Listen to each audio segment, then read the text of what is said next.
मई जून के महीने में जब देश के कई हिस्सों के अंदर भीषण गर्मी और जानलेवा लू चल रही होती है, तब उस टाइम पर ओडिशा के कुछ हिस्सों में काल बैसाखी नाम का एक तूफान दस्तक देता है। ये तूफान बंगाल की खाड़ी से उठकर आ रही उमस भरी हवा और देश के नॉर्थ वेस्ट के हिस्से से चलकर आ रही ठंडी हवा के बीच टकराव की वजह से ट्रिगर होता है। अब इसी काल बैसाखी के सीजन में हमारे एक सब्सक्राइबर सत्य प्रकाश भाई कोविड लॉकडाउन के कारण अपने घर से दूर एक दूसरे शहर में फंसे हुए थे। वो बस इस फिराक में थे कि कैसे भी करके उनको घर जाने का एक रास्ता मिल जाए, पर सत्य प्रकाश इस बात से बिल्कुल अनजान थे कि उनकी घर जाने की ये प्लानिंग एक बहुत ही भयानक मोड़ लेने वाले थे भाई साहब, जिसे सुनने के बाद इस गर्मी के मौसम में भी आपके अंदर एक बेजोड़ ठंडी लहर दौड़ने वाली।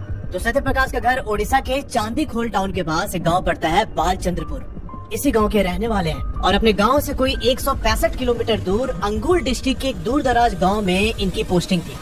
सत्य प्रकाश एक बैंक के अंदर काम करते थे और इसी बैंक में इनका एक दोस्त बना जिसका नाम था सुदर्शन। सत्य प्रकाश लिखते हैं कि जब भी हमारे 3-4 दिन की ऐसे छुट्टी पड़ती थी तो मैं अपने घर चला जाया करता था और अभी कुछ दिन पहले ही मैं अपने गांव से घूम कर आया था। गांव से आए हुए इनको 15-20 दिन हो चुके थे और अब ये सिर्फ इस फिराक में थे कि कब अगली छुट्टी लगेगी और कब ये दोबारा अपने घर जाएंगे। पर इसी बीच भाई लग जाता है कोविड का लॉकडाउन।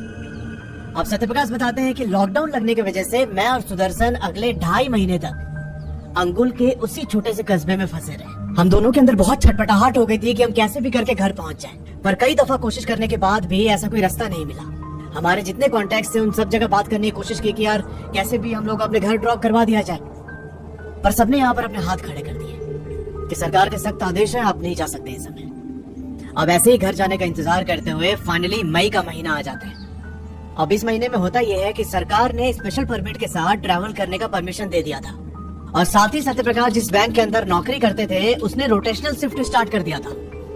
अब सत्य प्रकाश और सुदर्शन को जैसे ही पता चला कि भाई स्पेशल परमिट के साथ हम घर जा सकते हैं, इन लोगों ने अपना सारा जुगाड़ लगाना स्टार्ट कर दिया। अच्छा, इसी बीच 4th सैटरडे वाला वीक आ जाता है और इस वीक में फ्राइडे, सैटरडे और संडे 3 दिनों की छुट्टी लगती है लगातार। अब सत्य प्रकाश और सुदर्शन ने दिमाग लगाया कि यार हम कुछ बहाना मार के मंडे की भी छुट्टी ले लेंगे और अपने घर पर 3-4 दिन बिताने के बाद ही वापस आएंगे अंगुल काम करने के लिए। अब इन लोगों ने उसी डेट के अकॉर्डिंग परमिट का इंतजाम किया और थर्सडे को जल्दी जल्दी अपना काम निपटा के शाम के 4:30 बजे सत्य प्रकाश और सुदर्शन निकल जाते हैं अपने घर जाने के लिए। और भाई यहीं से खेला चालू हो जाता है। अच्छा, अब एक चीज समझना कि जो ये सुदर्शन है ना, इसका घर जहाँ पर इनकी पोस्टिंग थी अंगुल के पास, वहाँ से करीब 70 किलोमीटर आगे अठागढ़ करके एक जगह पड़ती है। उसी अठागढ़ के अंदर सुदर्शन का घर है और वहाँ से फिर कोई 95 किलोमीटर आगे बालचंद्रपुर में सत्य प्रकाश का घर पड़ता है। तो एक लाइन में ही था इनका घर। आप अभी मैप में भी देख सकते हैं उस चीज को। अब पहले तो सत्य प्रकाश ने सोचा था कि सुदर्शन को अपनी ही स्कूटी पर बैठा के ये निकल जाएंगे और रास्ते में जहाँ उसका घर आएगा ना अठागढ़, वहाँ पे ड्रॉप कर देंगे। पर फिर यहाँ सुदर्शन मना कर देता और बोलता है कि भाई मैं भी अपनी मोटरसाइकिल ले लेता हूँ। अब मई की उस चिलचिलाती गर्मी में ये दोनों निकलते हैं अंगुल से अपने अपने घर जाने के लिए।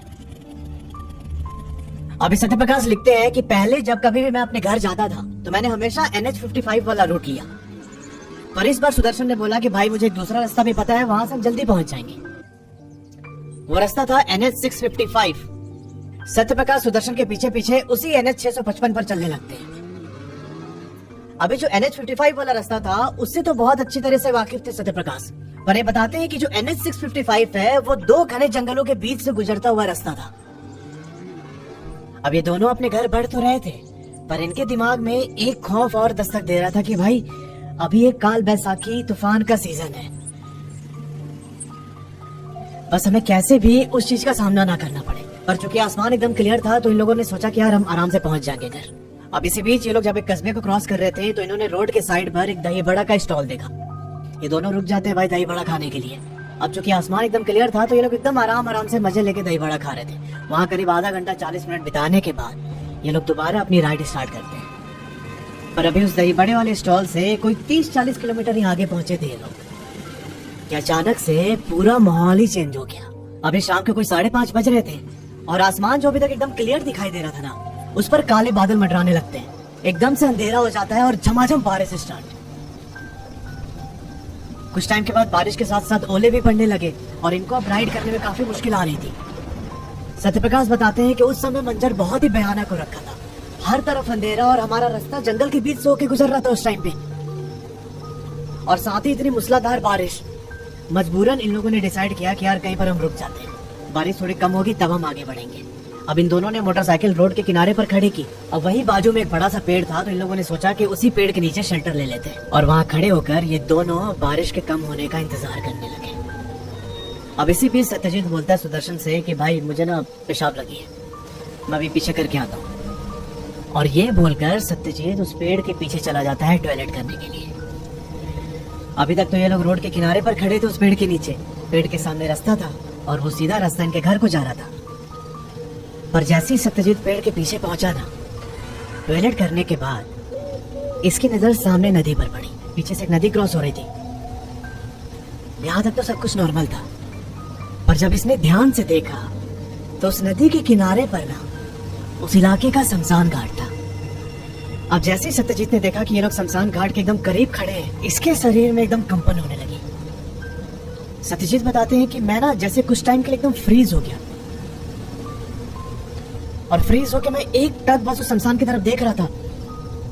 और इसी बीच मुझे उस नदी के साइड से एक नवजात बच्चे की रोने की आवाज सुनाई दी।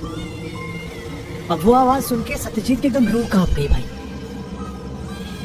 वो बताते हैं कि वो एक ऐसी आवाज थी जो कि एकदम गूंज रही थी उस आसपास के सराउंडिंग में। मैं तुरंत वापस मुड़ के सुदर्शन के पास आया और सुदर्शन को पूछा कि भाई वो देखना, बच्चे की रोने की आवाज आ रही है उस नदी के पास से, चल के थोड़ा देखे क्या कौन रो रहा है। और सुदर्शन यहाँ पर एकदम चिढ़ के ना एकदम अलग ही एक्सप्रेशन में बोलता है कि पागल है क्या, इस तूफान में कौन रोएगा। और ऐसा बोल के वो अपनी गर्दन घुमाता है और एक टक मोटरसाइकिल की ओर देखने लगता है। सत्यप्रकाश को कुछ समझ में नहीं आ रहा था कि भाई अब इस पे कैसे रिएक्ट करें। ये दोबारा मुड़ के देखता है उस नदी की तरफ, पर वहां नदी के किनारे कोहरे की धुंध के अलावा और कुछ दिखाई नहीं दिया इसे। अब ये दोबारा रोड की तरफ मुड़ता है और चुपचाप खड़े होकर बारिश के कम होने का वेट करने लगा। सुदर्शन का वो एक्सप्रेशन देख के इनकी हिम्मत नहीं हो रही थी कि दोबारा उससे पूछे उस बच्चे के बारे में। पर इसी बीच अचानक सत्यप्रकाश को ना अपने कान के एकदम पास से एक औरत की बहुत दर्दनाक चीख सुनाई देती है। वो औरत जैसे चिल्ला चिल्ला के रोते हुए मदद मांग रही थी।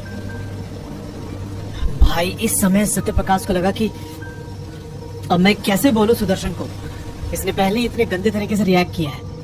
पर ये फिर भी हिम्मत जोड़ के सुदर्शन से बोलता है कि भाई लग रहा है मेरे पीछे ना कोई औरत खड़ी है और वैसे चिल्ला रही है बहुत अजीब तरीके से, मुझे बहुत घबराहट हो रहा है अंदर से। सत्यप्रकाश की यहाँ हिम्मत नहीं हो रही थी कि वो पीछे मुड़ के देखे या सुदर्शन की ओर मुड़ के उससे बात करे। ये सामने देखते देखते ही सुदर्शन को ये बात बोल रहा था, पर इस बार भी सुदर्शन ने कुछ रिएक्ट नहीं किया, कुछ बोला ही नहीं उसने। सत्यप्रकाश ने जैसे तैसे हिम्मत बांधी और बारिश कम होने के बाद ये दोनों दोबारा अपने घर की ओर निकल पड़ते हैं। सत्यप्रकाश बताते हैं कि उस जंगल के बीच से कोई 5 किलोमीटर राइड करने के बाद इनकी स्कूटी की हेडलाइट ना एक पेड़ के नीचे बनी हुई आकृति के ऊपर पड़ती है। फिर उसके बाद सत्यप्रकाश उस आकृति की तरफ देखते हैं तो भाई इन्होंने पाया कि एक औरत खड़ी है वहां पे। उसके एक हाथ में छाता है और दूसरे हाथ में एक बच्चा था। सत्यप्रकाश की स्कूटी धीरे धीरे उस औरत की तरफ बढ़ रही थी। अब इनके दिमाग में यही चल रहा था कि हो सकता है इस तूफान के बीच वो औरत फंस गई हो, तो वो शायद इनसे लिफ्ट मांगे आगे जाने के लिए। पर ऐसा होता नहीं है दोस्त। ये जैसे उस औरत के पास पहुंचते हैं ना, इनका उस औरत के साथ आई कांटेक्ट हुआ, और आई कांटेक्ट होने के साथ ही उस औरत ने एक बहुत ही क्रीपी सी स्माइल दी। ये बताते हैं कि उसकी मुस्कान देख के मेरे अंदर बहुत ज्यादा डर बैठ गया। मुझे इतना तो पता चल गया था कि ये किसी इंसान की स्माइल नहीं हो सकती। और ताजुब की बात ये थी कि उस औरत ने इनको हाथ भी नहीं दिया रोकने के लिए। अब उसी रास्ते पर ये लोग चलते हुए फाइनली अठागढ़ पहुंच जाते हैं। सुदर्शन उस मेन हाईवे से एक छोटा सा डिटूर लेके अपने गांव की तरफ चला जाता है।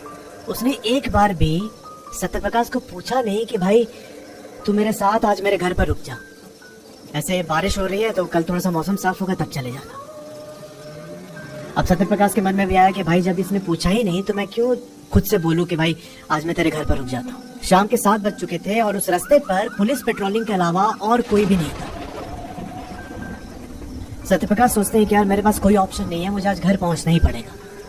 और ये अपनी स्कूटी स्टार्ट करके उस रास्ते पर आगे बढ़ने लगते हैं। अब बारिश तो पूरी तरीके से बंद हो ही नहीं थी, साथ ही शाम जो थी वो भी गहराने लगी थी, तो एक तरीके से पूरा खूब अंधेरा हो चुका था उस रास्ते में। सत्यप्रकाश लिखते हैं कि उस अठागढ़ डाइवर्जन से कोई 12 किलोमीटर आगे चलने के बाद ना मुझे अपने स्कूटी के पीछे एक भारीपन सा महसूस हुआ। ऐसा लगने लगा था कि मेरी स्कूटी पर पीछे कोई बैठ चुका है। अब डर के मारे यहाँ सत्यप्रकाश ने हड़बड़ी में स्कूटी के ब्रेक मारे और ये पीछे मुड़ के देखते हैं कि भाई कौन है। पर भाई कोई भी नहीं था, एकदम घनघोर सन्नाटा हो रखा है। एक बार खुद को इस सिचुएशन में इमेजिन करके देखो भाई। मैं तो इतना राइड करता हूँ, अभी मैंने इमेजिन किया तो मेरे शरीर में ठंडी लहर दौड़ चुकी है। सत्यप्रकाश बताते हैं कि अब उस समय पीछे कोई था तो नहीं, पर ना इनको लगातार पीछे किसी के बैठे होने का भारीपन महसूस हो रहा था। ये हिम्मत बांध के धीरे धीरे अपनी स्कूटी आगे बढ़ाते हैं और कोई 1.5 किलोमीटर चलने के बाद इनको स्कूटी के पीछे से ऐसे ना चरचराने की आवाज सुनाई देती है थोड़ी सी। अब जैसे हम किसी पुराने चेयर पर बैठ के उस पर मूवमेंट करते हैं तो जो उस लकड़ी के चरचराने की आवाज सुनाई देती है, वैसी आवाज सत्यप्रकाश को सुनाई दी। इनका डर अंदर से और ज्यादा बढ़ते जा रहा था। ये ब्रेक लगाते हैं दोबारा पीछे मुड़ने के लिए। अब इससे पहले कि वो पीछे मुड़ते, इनको अपने कंधे पर किसी के हाथ का टच फील हुआ। भाई साहब, अब क्यों सत्यप्रकाश की हिम्मत हो कि वो पीछे मुड़ के देखे। ये चुपचाप अपनी सांसें थाम कर जो स्कूटी का मिरर था उसमें देखते हैं और इन्होंने पाया कि भाई एकदम व्हाइट लाइट ह्यूमन शेप की इनकी स्कूटी के पीछे खड़ी है। इन्होंने वही डर के मारे अपनी आंखें बंद कर ली। अब इनका आंख बंद था और इसी बीच जो इन्होंने बैग टांग रखा था उस बैग के अंदर से कुछ टपकने की आवाज सुनाई देने लगी इन्हें। ये बिना पीछे मुड़े बैग को उतार के अपने सामने रखते हैं और जहां पर ये दही बड़ा खा रहे थे वहीं से इन्होंने कुछ रसगुल्ले पैक कराए थे। इन्होंने देखा कि भाई उस रसगुल्ले की चाशनी टपक रही है। पर एक और वियर्ड चीज सत्यप्रकाश ने नोटिस की कि जो बारिश हो रही थी हल्की हल्की, उसके बीच भी उस चाशनी की टपकने की आवाज इनको क्लियरली सुनाई दे रही थी। इन्होंने रसगुल्ले का वो पॉलिथीन बाहर निकाला और भाई देखा कि वो जो पूरा रसगुल्ला था ना, वो ऐसे बिखरा पड़ा है जैसे किसी ने कुतर कुतर के खाया उसे। इनको एकदम समझ ही नहीं आ रहा था कि भाई ऐसी हालत कैसे हो गई रसगुल्ले की। अब इसी में सत्यप्रकाश ऐसा फील करते हैं कि किसी बाहरी शक्ति ने इनको अपने वश में कर लिया। ये एकदम हिप्नोटाइज हो चुके हैं और ना चाहते हुए भी उस शक्ति ने अपना वो झूठा रसगुल्ला सत्यप्रकाश को खिलाया। अभी जैसे ऐसे खुद को कंट्रोल करने की कोशिश कर रहे कि मैं वो रसगुल्ला ना खाऊं, जितना हो सकता था ये मुंह से थूक रहे थे उसे। और फिर इन्होंने हड़बड़ी में वो पूरा पॉलिथीन बांधा और अपने बैग के अंदर डाल के आगे बढ़ने लगे। अब अगले 10 किलोमीटर कवर करते करते सत्यप्रकाश की तबीयत बिगड़ने लगी। इनके पेट में एक अजीब सा मरोड़ उठ चुका था और रोक के इन्होंने 2-3 बार वॉमिटिंग भी की। इस समय तक शाम के 8 बज चुके थे। इनको लगा कि यार मुझे घर पे फोन करके किसी को बता देना चाहिए कि मेरे साथ ऐसे ऐसे हो रहा है। पर फिर इन्हें ध्यान आया कि अगर मैं ऐसे बताऊंगा तो वो लोग भी परेशान होंगे। ऐसे तूफान वाला माहौल बना हुआ है तो क्यों मैं उनको बॉदर करूं। इन्होंने सब कुछ अकेले हैंडल करने का डिसाइड किया। अब यहाँ सत्यप्रकाश खुद को जैसे तैसे संभालते हुए अपने घर की ओर बढ़ने लगते हैं। इनके दिमाग में बस एक ही बात थी कि यार मैं कैसे भी सही सलामत जल्दी अपने घर पहुंच जाऊं। पर भाई अभी तो कुछ और ही इंतजार कर रहा था इनका आगे। ये उस रास्ते पर आगे बढ़ते हैं तो इनको अपने सामने एक ना टर्न दिखाई देता है, जैसे कि घाटी में होता है। इन्होंने अपनी स्कूटी उस टर्न से आगे मुड़ाई और भाई ये पाते हैं कि रोड के साइड पर ना एक औरत बैठी हुई है पैर फैला के और वो बहुत जोर जोर से चिल्ला चिल्ला के रो रही है। अब इन्होंने अपनी स्कूटी के हेडलाइट की रोशनी में देखा कि वहीं साइड पर उसका जो पति था वो डेड पड़ा हुआ है। मोटरसाइकिल रोड की दूसरी साइड पर टूटी फूटी हालत में पड़ी थी और वो औरत लगातार ऐसे फिंगर पॉइंट कर रही थी नदी की ढलान की तरफ और उधर उंगली करके वो लगातार एक ही चीज बोल रही थी कि मेरा बच्चा है, मेरा बच्चा उधर, बचा लो उसको, बचा लो, मेरा बच्चा है। सत्यप्रकाश बताते हैं कि वो पूरा मंजर देख के मुझे डर तो लग रहा था बहुत ज्यादा, पर इंसानियत के नाते मैंने स्कूटी साइड में रोक दी और जाके उस औरत के पास देखने लगा कि हुआ क्या है। अब ये स्कूटी से उतरते हैं और टॉर्च लेके आसपास का पूरा एरिया खंगाल लिया, पर इनको कोई भी बच्चा नहीं मिलता उधर। ये वापस उस औरत के पास आते हैं पर वो औरत इनकी ओर देख नहीं रही है। ये देखते हैं कि उस औरत का जो पैर है वो टूटा हुआ है। ये पूछते हैं कि क्या हुआ आपके साथ। वो पीछे पुलिस की पेट्रोलिंग थी, मैं उनको इन्फॉर्म करूंगा। पर वो औरत कुछ भी जवाब नहीं देती है, वो बस एक टक अपने बच्चे के लिए चिल्ला रही थी। सत्यप्रकाश उस औरत को बोलते हैं कि आप इंतजार कीजिए, मैं आगे से कुछ मदद लेके आता हूँ। और ये अपनी स्कूटी स्टार्ट करके एकदम तेज रफ्तार में आगे बढ़ने लगते हैं। अब कुछ दूर चलने के बाद वो जंगल का स्ट्रेच खत्म हुआ और ये फाइनली कस्बे के अंदर पहुंचते हैं। वहां जाकर इन्होंने घर पे नॉक किया तो घर के अंदर से एक करीब 40-45 साल का आदमी बाहर निकला, उसके साथ उसका बेटा भी था। इन्होंने सारी बात बताई उस आदमी को कि अभी पीछे ऐसे औरत पड़ी हुई है रोड पे, उसका पति वहाँ पे डेड पड़ा है, मुझे समझ में नहीं आ रहा है क्या करूँ, तो आप चलिए एक बार मेरे साथ, उसकी थोड़ी मदद कर देते हैं। पहले तो वो आदमी अपनी बेटी की तरफ देखता है एकदम अलग ही एक्सप्रेशन से। उसका बेटा कुछ बताना चाह रहा था सत्यप्रकाश को, पर उन्होंने मना कर दिया कि रुको। उस आदमी ने बोला सत्यप्रकाश को कि ठीक है चलिए हम आपके साथ चलते हैं। वो आदमी और उसका बेटा सत्यप्रकाश के साथ वापस उस घटनास्थल पर आते हैं जहाँ पर सत्यप्रकाश ने उस औरत को देखा था। और भाई इन्होंने पाया कि वहाँ पे कोई है ही नहीं, पूरा रोड एकदम खाली है, ना कोई मोटरसाइकिल, ना कोई औरत और ना ही किसी आदमी की डेड बॉडी। अब यहाँ पर उस आदमी ने पूछा सत्यप्रकाश से कि कहाँ है कोई इधर। और सत्यप्रकाश एकदम चौंक के बोलते कि अभी यहीं पर तो हुआ था सब कुछ, मुझे बहुत अच्छे से याद है। तब उस आदमी ने बोला कि बेटा तुम पहले इंसान नहीं हो जिसने उस औरत और उस आदमी को देखा हो। वो बताते हैं कि करीब 25 दिन पहले ठीक उसी जगह पे एक ट्रक वाले ने मोटरसाइकिल पर जा रहे उस फैमिली को कुचल दिया था। उस औरत का पति और बच्चा वहीं पर स्पॉट डेथ कर गए थे, पर वो औरत रोड के साइड में गिर जाती है जिसकी वजह से उसका पैर टूट गया था। अब चूंकि कोविड का लॉकडाउन चल रहा था तो बहुत ज्यादा हलचल नहीं थी उस इलाके में। बहुत टाइम के बाद वहां से एक बूढ़ा आदमी गुजरा तो उसने उस औरत को देखा।